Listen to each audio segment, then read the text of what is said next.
Pemerintah Kota Palembang bersama Dinas Perikanan Kota Palembang melepas bibit ikan di perairan Sungai Musi. Ada sebanyak 82.000 ikan nila dan 2.000 bibit ikan tembakang dilepas bebas di perairan Sungai Musi.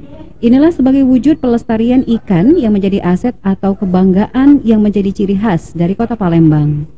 Kegiatan ini salah satu upaya pemerintah memacu masyarakat Kota Palembang dalam menjaga serta mencintai ekosistem sungai yang ada.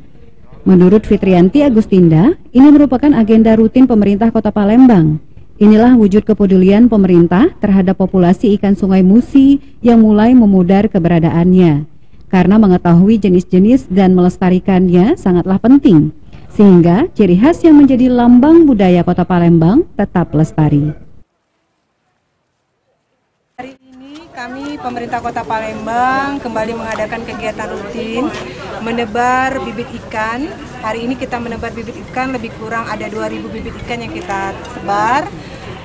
Dengan jenis ikannya ikan patin ya, ikan patin. Dengan harapan apa yang kita lakukan akan betul-betul menjaga ekosistem yang ada, terutama ikan yang kita tahu bersama. Kadang-kadang kita mendengar dari keluhan para nelayan yang sudah biasa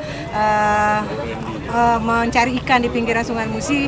Ini ikan-ikan kita ini sudah mulai berkurang. Nah, harapan kami kegiatan ini betul-betul nanti bisa secara kontinu kita laksanakan minimal 1 bulan sekali, dan kami berharap menghimbau kepada masyarakat untuk tidak melakukan penangkapan ikan dengan cara illegal fishing, yakni menangkap ikan dengan setrum atau putas, karena secara tidak langsung ikan kecil akan turut musnah.